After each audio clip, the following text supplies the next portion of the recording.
अरे ये इतनी बड़ी गाड़ी हमारी सोसाइटी में।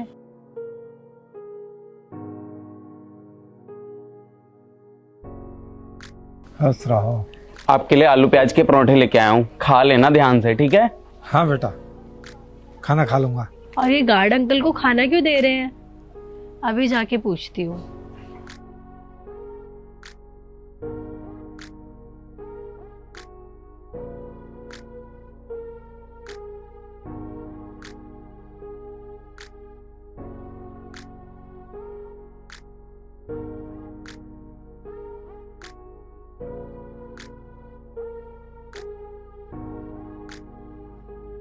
अंकल जी, वो कौन था जो आपको इतनी बड़ी गाड़ी में खाना देने आया? अरे बेटा, उनको तो आप जानते हो। क्या मैं उसे जानती हूँ? और अगर मैं उसे जानती तो मैं आपसे क्यों पूछती कि कौन है वो? और वैसे भी मैंने इतनी बड़ी गाड़ी यहाँ पे पहली बार देखी है, मैं नहीं जानती कौन था वो। अरे वो जितेंद्र है, मेरा छोटा बेटा। बचपन में आपके साथ खेला करता था, आपको याद नहीं है शायद। क्या जितेंद्र था वो? उसने कब से इतनी बड़ी तरक्की हासिल कर ली जो इतनी बड़ी गाड़ी में आपको टिफिन देने आ रहा है? एक बात बताओ अंकल जी, जब उसने इतनी बड़ी तरक्की हासिल कर ली है तो आप यहाँ पे गार्ड की नौकरी क्यों कर रहे हो और हमारे सामने दिखावा क्यों कर रहे हो? अरे बेटा, ये दिखावा नहीं है। आपके पापा ने तो इसका एडमिशन कराया था।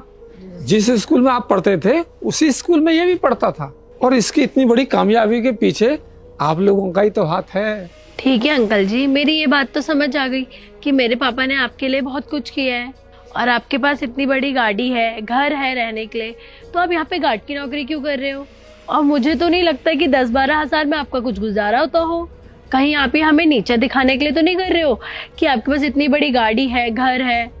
अरे बेटा, भले ही मेरा बेटा पढ़ लिख कर इतना कामयाब हो गया है, इतनी बड़ी पोस्ट पे है, इतनी उन्नति की है उसने, लेकिन उसकी उन्नति में आपका ही तो हाथ है। अरे बेटा, आप लोग मेरे बुरे समय में अगर साथ नहीं देते, मेरा सहयोग नहीं करते, तो आज मैं अपने बेटे को इतना बड़ा कामयाब कैसे बना पाता। सच कहूँ अंकल जी, मुझे तो यकीन ही नहीं हो रहा है कि आपने गार्ड की नौकरी करके जितेंद्र को इतना पढ़ाया लिखाया और इतना बड़ा आदमी बना दिया। उसने इतनी बड़ी गाड़ी ले ली, रहना खाना इतना अच्छा कर लिया, मुझे तो यकीन ही नहीं हो रहा है। बेटा, आप बहुत समय बाद घर पे आई हो ना, इसलिए आप उसे पहचान नहीं पा रही हैं। आज मेरे बेटे की कामयाबी में पूरा श्रेय आप लोगों का है। अगर आप मेरे बुरे समय में साथ नहीं देते तो हो सकता है आज मेरा बेटा इतना बड़ा आदमी नहीं बनता। और आपके विचार देख के मुझे बहुत अच्छा लग रहा है। और अंकल जी, आपने उसको कुछ अच्छे ही संस्कार दिए होंगे जो वो इतना बड़ा आदमी बनकर भी आपको यहाँ पे गार्ड की नौकरी करने दे रहा है, वरना आजकल के लोगों में तो पैसा आते ही घमंड आ जाता है। और अंकल जी, आप सच में ये सब करके कोई दिखावा तो नहीं कर रहे हैं ना? नहीं बेटा, मैं कोई दिखावा नहीं कर रहा हूँ। बेटा, जिस घर ने मुझे इतना दिया है, मेरा इतना बड़ा सहयोग दिया है, मेरी गरीबी में साथ दिया है, मेरा मन नहीं करता आप लोगों को छोड़ने का। और बेटा, मेरे बेटे को जरा भी शर्म नहीं लगती है कि मैं उसका पिता यहाँ गार्ड की नौकरी कर रहा हूँ और वो इतना बड़ा आदमी है। बल्कि बेटा, मेरे बेटे को तो और गर्व होता है, ये फक्र होता है कि मैंने गार्ड की नौकरी करके आज उसको इतना बड़ा कामयाब बना दिया। और बेटा, मेरे पिताजी मुझसे कहते थे कि बेटा, कितने ही बड़े आदमी बन जाना पर कभी घमंड मत करना। यही बात मैंने अपने बेटे को सिखाई है।